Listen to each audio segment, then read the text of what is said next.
আমি খবৰটো পাই অত্যন্ত দুখিত হলো সেই সময়ত কাৰণ সাধাৰণতে গোটেই অসমতে যিমানবিলাক ক্ৰিয়া বিষয়া জিলা ক্ৰিয়া বিষয়া অফিচ আছে সকলো সদৰ ঠাইতে থাকে গতিকে সেইফালৰ পৰা চাই হঠাতে এনে এটা ডিসিশন লোৱাৰ কাৰণে আমি আচৰিত হলো মৰ্মাহত হলো আৰু লগে লগে আমি শিৱসাগৰ এমএলএ অখিল গগৈক এখন মেমোৰেণ্ডাম দিলো আৰু সমান্তৰালভাৱে আমি শিৱসাগৰ জিলা উপায়ুক্তক আমি এখন মেমোৰেণ্ডাম দিলো এই ক্ষেত্ৰত আৰু অতি শীঘ্ৰে এটা বিচাৰ ল'বৰ কাৰণে আমি তেখেতসকলক অনুৰোধ কৰিলোঁ কাৰণ যিকোনো এটা মানুহ যিকোনো অসমৰ যিকোনো জেগাৰ পৰা আহিলে শিৱসাগৰ সদৰ জেগাখনতে স্পৰ্টছ অফিচটো পালে যিমানখিনি সুবিধা হয় আজি 20-22 কিলোমিটাৰ ইয়াত মানুহ এজন ৰাতিপুৱা যদি নাইট ছুপাৰত আহি পায়হি তেওঁ ইয়াৰ পৰা যাবলৈ হ'লে এখন টেক্সি ভাড়া কৰিব লাগিব বা বিভিন্ন ধৰণৰ তেওঁ কিবা এটা পইচা খৰচ কৰি তেওঁ 22 কিলোমিটাৰ যাবলগীয়া হয় গতিকে যথেষ্ট অসুবিধা হয় এনে অসুবিধাৰ সময়ত এনে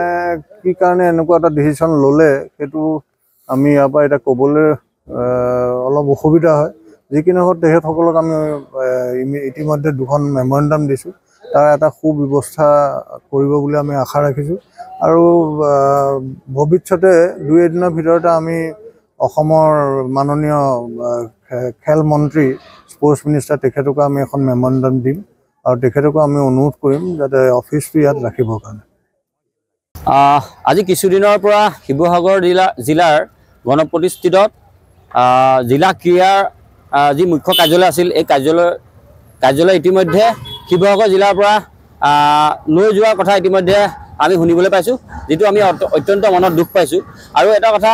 আমি যিমান দূৰ গম পাইছোঁ এই কাৰ্যালয়টো ডিমলৈ স্থানান্তৰ কৰা বুলি আমি জানিব পাইছোঁ আৰু গতিকে এই কথাত আমি অত্যন্ত দুখ পাইছোঁ কিয়নো শিৱসাগৰ জিলাৰ পৰা ডিমলৈ প্ৰায় 20 পৰা 25 কিলোমিটাৰ মান হয় আৰু এই শিৱসাগৰ জিলাখনত গোটেই শিৱসাগৰ জিলাখনৰ যেটো এটা মূল কেন্দ্ৰবিন্দু আৰু ইয়াত সকলো খেলুৱৈৰ কাৰণে এই অফিচটো শিৱসাগৰ জিলাত মাজত হলে অত্যন্ত সুবিধাজনক হয় গতিকে তেনে ক্ষেত্ৰত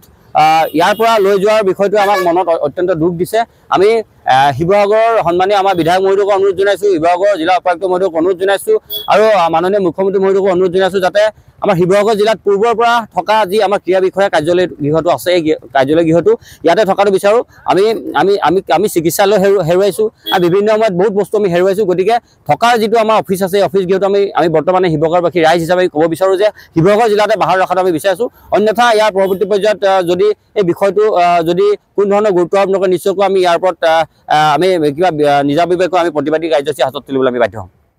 যিকোনো খবৰৰ বাবে যোগাযোগ কৰক 7099017330 লগতে 7099017110 নম্বৰত